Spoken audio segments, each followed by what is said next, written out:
That's the thing. No worries. All about consent. Go Okay, ahead. Thank you. Recording in progress. So I thank you. I get another chance here for introduction here. So this morning we're going to hear from Lisa Alberts from Kootenai Recovery Community Center. She's going to share some updates and share some insight on the services through Kootenai Recovery Community Center. Lisa's having some technology issues, so she's joining us via her iPhone. So welcome, Lisa. We'd like to hear what your favorite Christmas movie is, and then you have the mic. Take it away. Okay. Let's see. I think I said my favorite Christmas movie is It's a Wonderful Life, but I just like all the Christmas movies, basically, especially the ones on Hallmark. But anyways, hi, I'm Lisa from Kootenai Recovery Community Center. I know some of you, so they know my pitch. But what we do, I don't know if is anybody familiar with Kootenai Recovery Community Center? You're getting head nods and hand raises. Okay, good. We are a nonprofit organization, and we are like a resource hub for anything that has to do with addiction, whether it be drugs and alcohol, whether it be food, whether it be, anything, shopping. An addiction is an addiction. So we have many meetings there. We have NA, AA, just our week's full of meetings. I have a calendar I can send out to everybody. Did you say there's a hand raised? Nope. Ready? Okay. Not yet. I call those squirrels in my head. Anyways, so we do meetings there. We have a program through IDOC, people returning, I call them returning citizens, not reentry, because I feel that's kind of a stigma. And we are so very trying to break the stigma around here, as we all know, about mental health and addiction. I have co-occurring, which is mental health and addiction. So I'm kind of a special one. I found with my addiction, once I got my mental health under control, my recovery came a lot easier. Just a little insight on me. I'm an open book, so I'm not ashamed of my past. I used meth for 30 years and drank for 38. I am now the director of operations at a recovery center. I started out at the recovery center in Lewiston, Idaho, and I started out as coming in there eating cup of noodle soup, getting warm and stuff. Well, I had already been in recovery, but I had found that place. So I watched people helping others, and I'm like, what do I do to have to do this? I want to do this, and that's been 5 years now. I started out as a volunteer and worked my way up, went to recovery coaching training, and here I am, the director. So this is a passion of mine. As you know, when you work for a nonprofit, you're not trying to get rich. It's something that you love, you have a passion to do. And anybody that walks through that door, you're welcomed.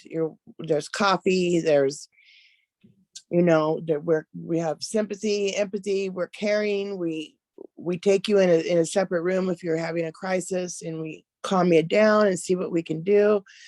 Basically anybody that comes in there, I'm willing to help. We are willing to help. We are now we're low on blankets and stuff. So I put a Facebook thing out on our Facebook about blankets for the transition housing and, excuse me, and hygiene products, because we take donations and then we give them out to the returning citizens that are just coming out because they don't have anything. So we have a clothes closet.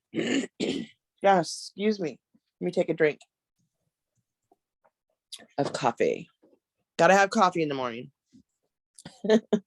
So yeah, we have a clothes closet, and when people get out of incarceration, we pick them up at the bus and then bring them to our facility, and they get a hygiene bag. They get a couple pairs of clothes if we have any.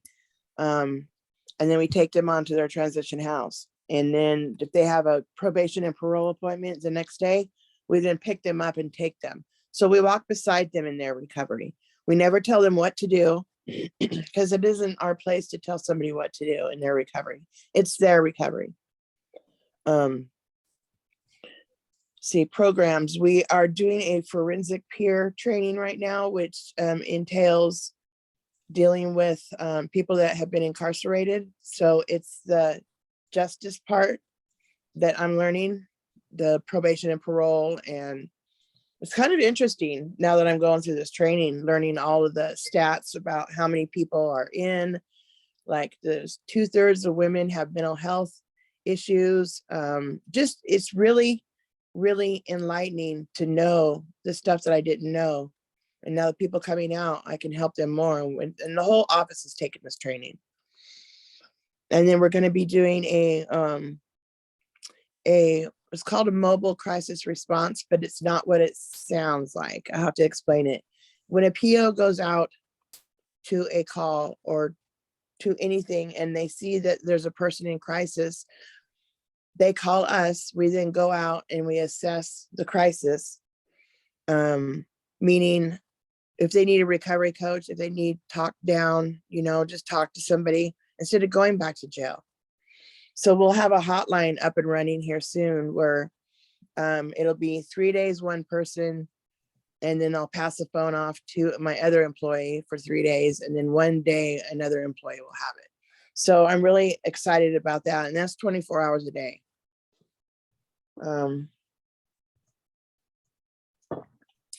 Let me think here. So closed closet. And we do have a lot of Narcan right now, praise the Lord, because Narcan is very, it's very accessible right now because of the overdoses that are happening.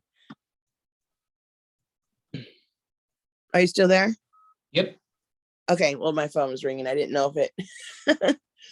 So, yeah, the overdoses rates are just out of this world right now. So I'm trying to pass it out to anybody that has used or has just stopped using opioids, just to protect them, not to enable them to go out and use. And then if you overdose, here's a box of Narcan. I've been approached with that and I'm like, no. So I explain now, this isn't a pass to go ahead and keep using. It's to save your life. And I've been passing out Narcan like candy canes right now. So, is there any questions? Lisa, I have a quick question. So if we want to donate blankets or clothing, do we just bring it to the center there on 3rd? Yes. Okay. Just bring it on in and we'll greet you and have a chat. We'll show you around our beautiful little holiday office. I went a little kind of crazy this year with the holiday. That's awesome. Okay, perfect. Thank you. Lisa, are Yes. you doing just Kootenai County now, or are there any plans for you to come to Bonner County? Yes, I'm still in the works of that, in all counties. So I'm taking, yes, that's a thing. It's not easy, but it's a thing. Thank you. Other questions for Lisa?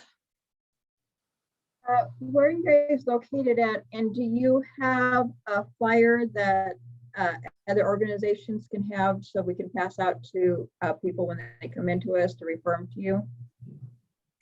Yes, we have, I can bring business cards to anybody. I can bring rack cards that tells exactly what we do. About all of our services are free. If anybody wants to shoot me an email, if you need cards or flyers, I'm willing to come out and meet if that's possible with this COVID going around, and bring you business cards and just chat with you for a second.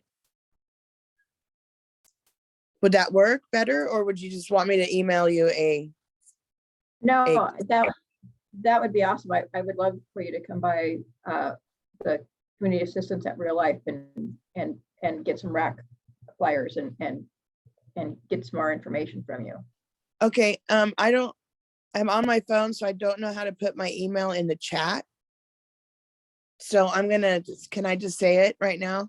I'll put it in for you, Lisa. Yeah. Okay, thank you.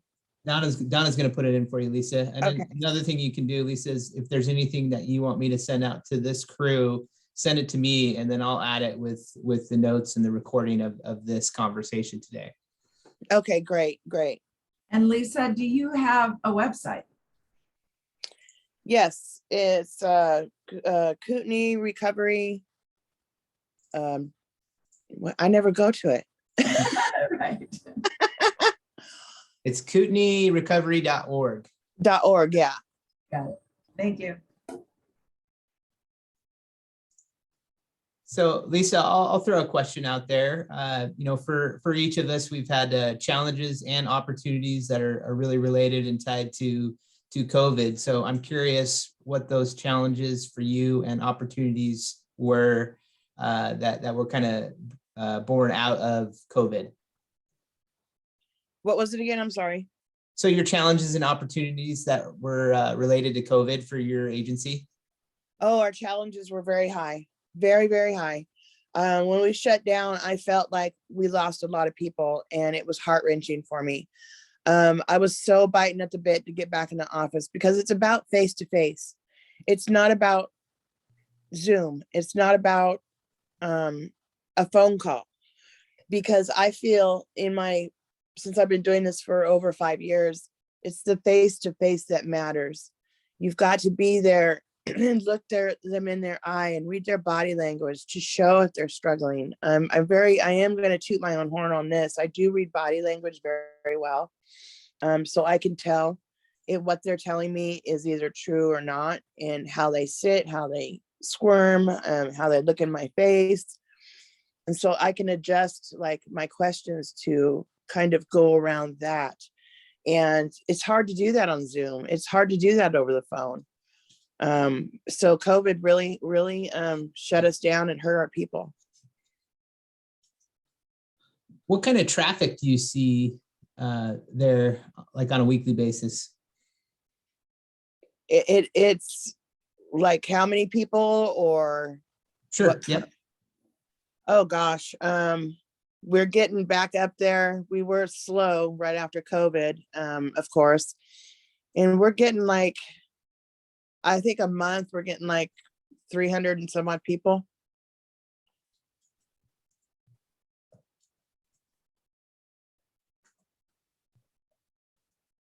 Other questions for Lisa and about And then plus our meetings, we count our meetings as anonymous. So we just count a number. So that's usually our meetings are like, let's see, this last month, they were 299. 299 people went to a meeting. Wow.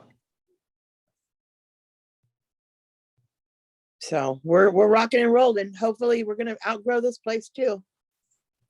That's my Lisa, I have a vision. question for you. This is Carrie from United Way. So you mentioned that you've got good partnerships with the Department of Corrections and others. And I'm curious to know if there are partnerships that you think would be beneficial to your organization or the individuals, the citizens who are coming to you that maybe is missing that we might be able to help connect with.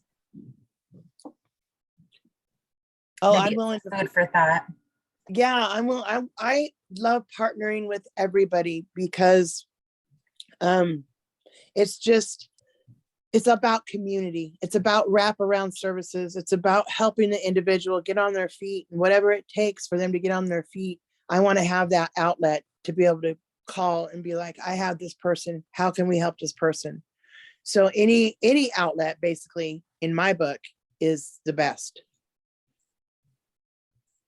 And I would imagine that housing is a challenge for the citizens that you work with.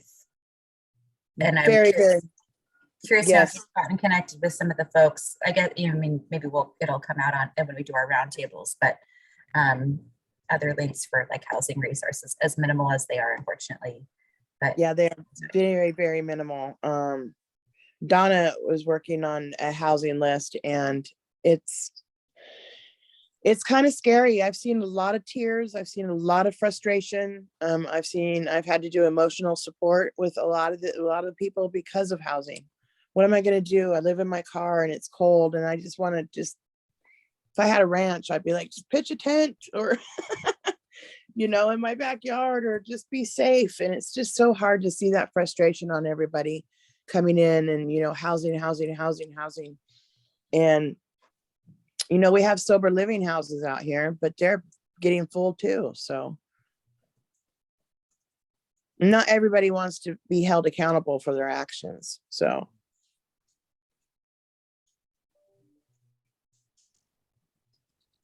Okay, so you talked about the blanket drive. You've got your support groups. I see recovery checkups on your website. What other things can we help with, or other things that you would like to share with the group? Well, getting my email address and shooting me an email so I can actually come visit you and give you cards and rack cards and a bunch of, like, a little packet is what I have to put together to give to community partners. You know, it's about community. We all have to wrap around our people in need and lift them up as much as we can without enabling them. Like I said, this is my passion. If anybody has any questions, has to send anybody somewhere, please, you know, send them to Kootenai and we will get them on the right path. But yeah, just the blankets. It's cold. We need jackets, men and women's, because all of our stuff went like in a week. We had been having this drive go on, and we have been collecting, but they went fast. Everything is gone. Well, excellent. We'll definitely add that in the notes and broadcast that to those that maybe weren't able to make the meeting. Lisa, we absolutely appreciate you being on the call and sharing information about the program. You're more than welcome to stay on the call and listen as we do our roundtable here with others. But if you have to go, again, thank you. We'll make sure that your information gets out to the group. And yeah, I agree. You know, if you have an opportunity to do a face-to-face with Lisa and get, you know, a packet of hers, you know, that would probably be a great step for you and for the program. Okay, so I do know we have a few new people on the call. Thank you guys very, very much. And you Thanks, guys have Lisa. a very Merry Christmas. Thank you. You too. Merry Christmas. Lisa, you too. Bye-bye. Bye. So for you that are maybe new, or maybe this is your first or second time on the call, after we do our featured presentation, we give an opportunity to do a roundtable and for each agency to give a quick update. You know, share an update with your agency, share maybe a challenge or even a win that you've had in the past month. Really, this group, for those of you that may be new, this group is really the conduit. And so this group keeps a pulse on the community need, and then we help with being that conduit to the resources that are available. So oftentimes, just through this roundtable, there are people that are sharing a need, and there are people on the call saying, hey, we can help with that need, or hey, have you tried this? Have you called this group? So we'll switch gears and start our roundtable, and looking for anyone to lead off here. I would like to start just because I have to leave early. Awesome. I have another meeting. So I am Kristen Moody with Mountain States Early Head Start. So we support families through home visits with child development, just whole family support. And we work with pregnancy and then birth to age 3. Head Starts across the nation are under enrolled. We've lost a lot of families just in general throughout COVID, just as far as enrollment goes. So we are enrolling. We have several spots open, and we just do basically family support in general. I mean, a lot of it is the early childhood development. However, we also think about the family goals and what the family needs. Currently, we are at 29% of our enrolled families are actually considered homeless at this point. We do use the McKinney-Vento definition of homeless, so not the HUD definition. It's basically if they're sleeping on a friend's couch, or they basically do not have their own lease, their own mortgage, their own rent, and they could basically be kicked out at any point in time. So we are serving a lot of families that are experiencing that. And yeah, we just need to enroll more because we have a lot of home visitors ready to support more families. So any pregnancies or birth to age 3 families that you know, please send them our way. Thanks, Kristen. Thank you. Who would like to go next? I'll go next. I'm Lisa Donaldson with Family Promise of North Idaho. I have a couple things. First, now my phone wants to make noise. We have a lot of money to give away for people who have pay or quit eviction notices that has to be given away by the end of the year. You know how that works. So if you have anybody who has children or is pregnant that has a pay or quit notice, they can go to our website. I'll put it in the chat. And that's how they apply for that. And then we respond via email until we meet. So don't have them call because they're just going to get referred to the website. Also, I have a guest right now who is deaf and has a cochlear implant. Her implant is broken, or her battery to her implant is broken. I contacted the company to get a new one yesterday, and it's about $300. And so if anybody has any ideas of places that might help with something like that, I would love the input. Christmas for all, Lisa. And if you're not an authorized agency to make a referral, send them to Becca. Thank you. Thanks, Lisa. This is Bab with CDA. I can go next. We help our hospitality community. And of course, as the winter comes on and hours get cut, our referrals are up quite a bit, to the point where we've had to temporarily hire someone to deal with all our referrals. Our volunteers are exhausted and burned out. And so we've been able to hire someone on a contract basis just for a month to make sure we get through Christmas and get through the holidays and can address the needs of hospitality workers. And we were lucky enough to have a great fundraiser at November 18th at the event center, which was great fun. Of course, those of us that planned those things saw all the problems, but the people that came didn't see them as much. So that's always good. So we feel blessed by that fundraiser. And we have another one coming up in February. So there's no rest for the weary. Awesome. Thank you, Beth.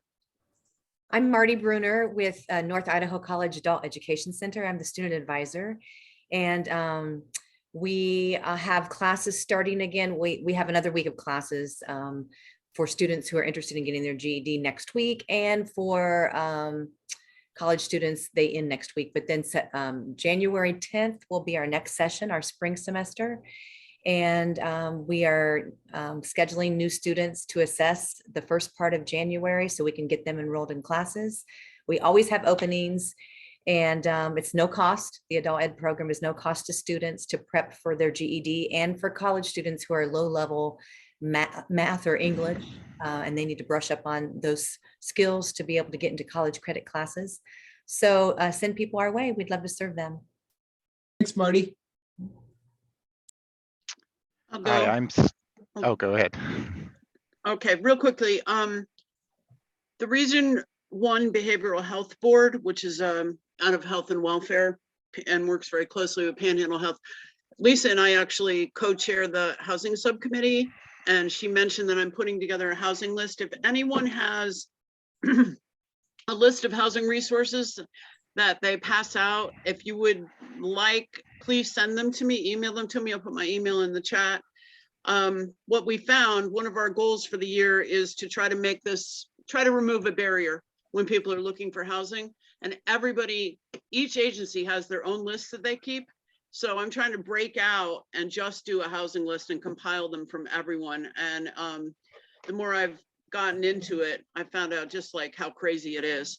And, you know, when people are in crisis, the easier you can make the process for them, the better. So when that's done, I will distribute it. Right now, I've got a massive Google Doc going. I'm going to just format it so we can just pass out one housing resource sheet to people when they're in crisis. Point in time is going on. right now. And I have a major meeting on the 15th of December at 2:30. It's a Zoom call. If you have not already signed up to help out with point in time homeless census, please get a hold of me and I'll send you a link to the Zoom call. Right now we have representatives in all 5 northern counties. We're still looking for more help in Sandpoint. Donna, Yeah. Hi, Leslie. hi. Just back to the housing question. Mhm. Is there a way that you can share that list with Aunt Bertha for NorthIdahoConnections.org? I'm not sure if I can actually share the list itself or if it would have to go in and update every single thing under housing. I don't know. I'd have to look into that. I would think they could do that for you, but Yeah. just. Yeah, that's a good idea. I'll when it's done, it's a work in progress right now. Great. I'll check into that. Yeah, that'd be great. Thank you. So if anyone has a list of resources, send Donna's way. If you don't have Donna's email, you can send it my way and I'll send it to Donna. But fantastic. I think, aggregating and collecting that information and centralizing it would be a fantastic, thing for the entire community. So thanks, Donna. Okay, my name is Steven Sines again, and I'm a business services consultant working with the Equus workforce. So we've taken over the WIOA adult worker and dislocated worker programs from the IDOL. We are working closely and within the same facility as the Department of Labor, but we just started this past month. So if there are employment barriers to anyone, then we'd love to speak with you and help you out in that way and trying to match jobs and the individuals that have the challenges finding employment. How do we get a hold of you, Stephen? Is it still through the Department of Labor site? Yes, we're just now coordinating with them. You can ask for Equus workforce, and that's for the 20, I believe it's 25 and up. We're working with them. Awesome. Thank you, Stephen. I'll piggyback on Stephen's comments. This is Vicki from NIC's Workforce Training. Just always giving a plug for the fact that the college has a lot of scholarships to help cover the costs of training or retraining if someone doesn't qualify for WIOA, which they should always check into if they have barriers to employment. There's also the resource of Idaho Launch. That program can assist with covering costs up to 90% of somebody's training, and folks should hopefully be looking into WIOA Launch and the scholarships that are available. So since there's kind of workforce out there right now, we need to take those individuals that are currently employed and figure out how we can upskill them. So give us a call and we can help you figure out how to get somebody into training and take them to the next level. Thank you. I have a quick question, Vicki. GEDs, as far as cost of taking getting your GED, there's programs for that as well? Marty's, are you still on here? I am, yes. So yes, the Department of Labor actually helps out with if they qualify to pay for the GED tests. We also at the Adult Ed Center, if they're a part of our program, Brushing Up, and they're attending class and then they can take a GED ready, which we would pay for $6, then we could pay for a test as well. There are definitely agencies and programs that we can connect them with to get their GED paid for. Okay, perfect. Thank you so much. Yeah, I have Kathy written down to email her about it, so I figured I would ask since you guys are here. So thank you. And Department of Labor is now just serving the 16 to 24-year-olds through the WIOA Youth Program, but Equus, Stephen just talked, they have the adult and the dislocated worker programs for those individuals that are older than 18, actually, I believe. Stephen can correct me on that. This is Stacy from the Idaho Department of Labor. I keep trying to jump in and it's like, oh, Vicki got it. So, but yes, if anybody's interested in any types of training, whether it's that GED or they're looking for other types of training through the launch WIOA, have them contact us. I generally get most of the emails that are sent to me for training requests. People can go to our website and request information on training. They can also go to idaholaunch.com. They can peruse the training courses that are available. A lot of them are online, some of them are in person. And just as Vicki said, with the Idaho Launch, we can pay between 75 and 90% of that tuition. Vicki's organization, NIC Workforce Training, does a great job of referring people over to us. And of course, I always let them know, yep, scholarships are available there. So yeah, don't hesitate to reach out to any of us to get that information. Thank you.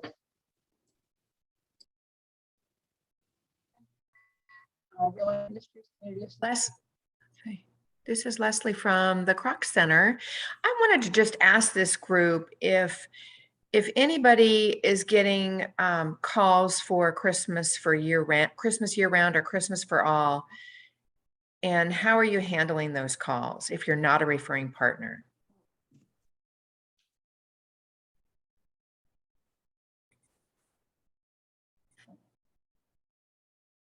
Okay.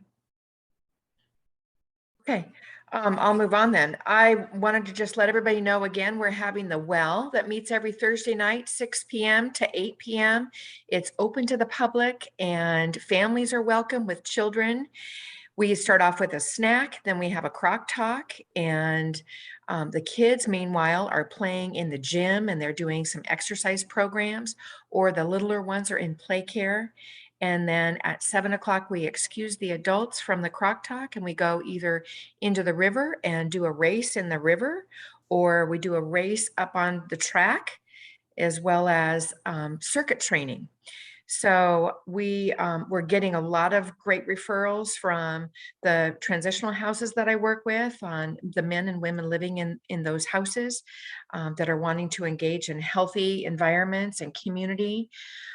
Also, to just remind this group that we offer 3 months, 100% scholarships for people who are coming out of jail or prison, or people who have graduated from substance abuse program.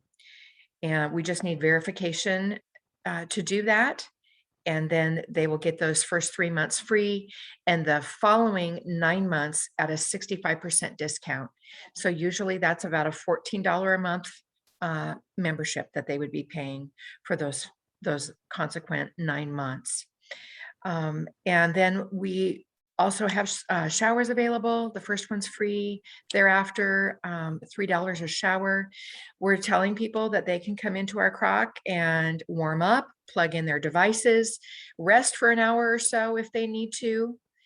And we, of course, have our emergency services available as well. Any questions? Yeah, Leslie, would people graduating from the mental health court program qualify for? Yes. And do you work with them already? Yes, we're really kind of starting that relationship again. We are going to be doing, we're going to be making our track available so that when they do their physical assessments for the probation and parole people, they'll be doing that on our track. And yes, I'm happy to, if they have something from the mental health court, happy to extend that 3-month free scholarship as well. Can I connect you with Haley Rose, the mental health court PO? Yeah, I've in contact with her. Okay, already. great. Yeah, thanks, Donna. Thanks, Leslie. Who would like to go next? I can go. So I'm Kaylin with Community Action, and right now we're in the throes of energy assistance. If you know people who are really struggling right now, we do have that program open. Our food bank is open as well. And the new exciting thing that's happening is right now we're working on what I call the What's Next programs. So usually we help with that bottom tier, if you think of the Maslow's pyramid of the, the basic needs. But when they're ready to kind of move forward, we're working on some programs to help them kind of work out of poverty. So if you're interested in partnering with us, we are looking for community partners to make this successful. I'm going to put my email in there. Get a hold of me. I'd love to meet with you and see what we can do. Thanks, Kaylin.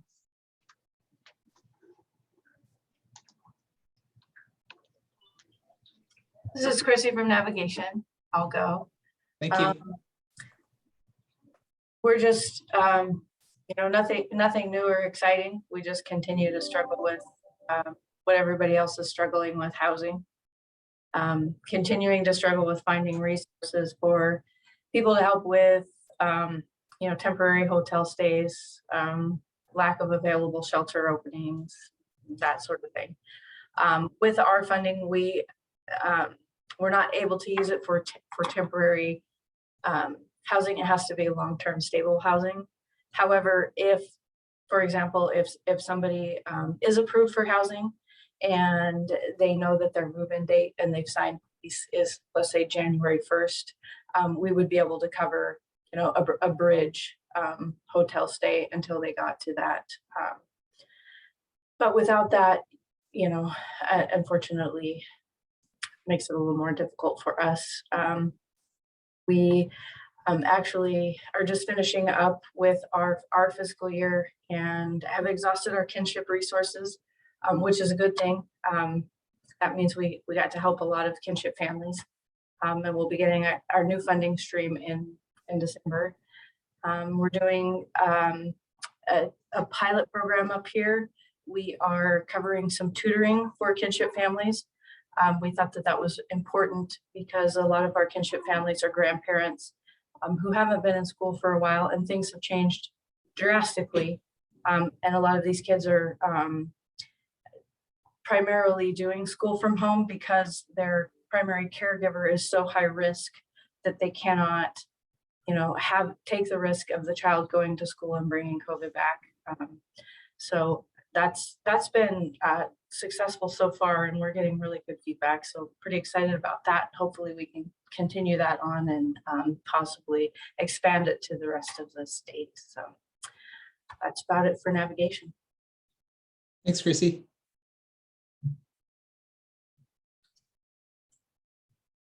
I'm David at St. Luke's, and we have, we have a space that remains more available than it used to be pre-COVID for recovery groups.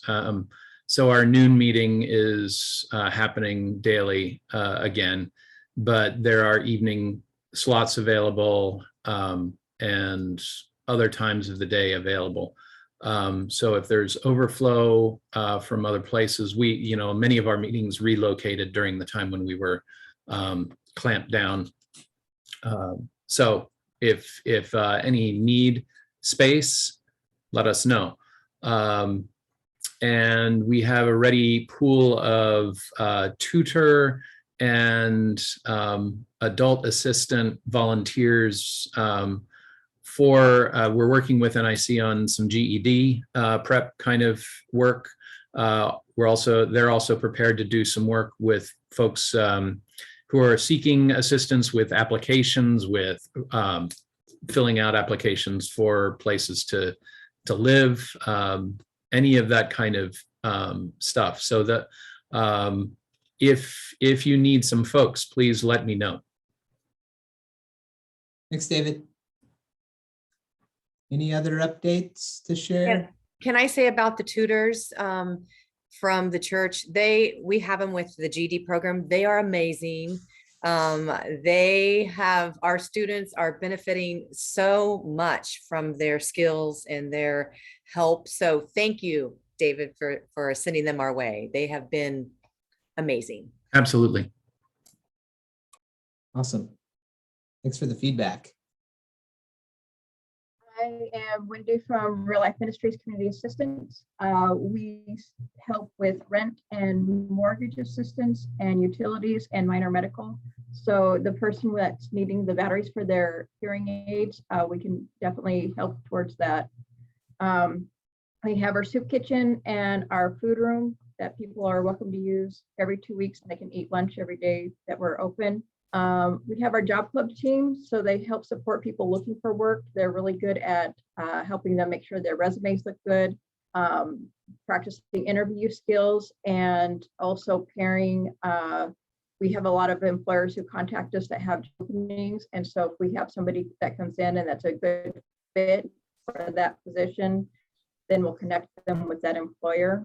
And we have our recovery programs, and we have, starting in January, our next round of grief classes and financial classes and parenting classes and marriage. All that will be starting up again in January. Thanks, Wendy.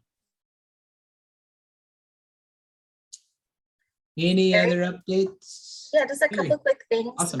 From United Way. So one is just a reminder, we have childcare scholarships available. So if there's individuals who are working towards their GED or recovery, anything, and they need a little help with childcare, we can support that. The other thing is the early learning, what was formerly the Early Care and Education Task Force reconvened last month, and we're renaming it the Early Learning Collaborative to align more closely with statewide efforts. But right now a survey is going out to collect information about individual participation on the collaborative. So if you have any interest in joining that, so we encourage folks, even like parents, caregivers, if you're a business. I think there's a lot of room for broad engagement in this. So take a little survey and kind of outline the 4 goal areas of the Early Learning Collaborative. And I want to remind everybody too that we've got money to implement the strategic plan to improve early education systems and outcomes. And so it's we're really inviting people to engage with this and help us along the way. I'll also say too that some of the funding that we received from the Office of the Board of Education is for stipends. So if you'd like to participate, and we can also offer stipends to compensate you for your time, and that goes for other parents, caregivers, etc. would be able to participate. If you have any questions, that you can just reach me directly. Thanks, Gary. Last call for updates.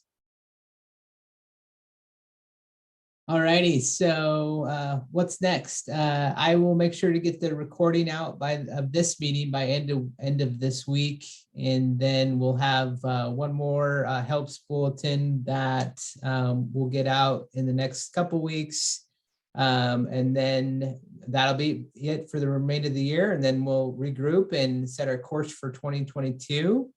Thank you all for your participation. And again, my ask is that as we continue to grow this group, that if you've got people, in your inner circle that would be a good invite for our group. We're doing our best to get out to the 5 northern counties. So if you've got connections, feel free to invite them or send them my way.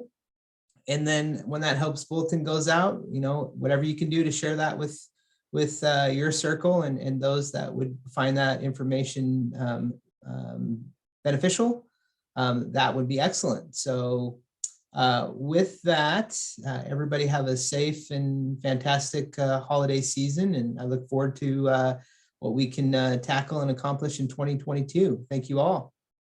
Have a great rest of your day. Thanks, Chris. Thanks, everybody. Thanks, Chris. Have great holidays, everyone. Bye. Merry Christmas.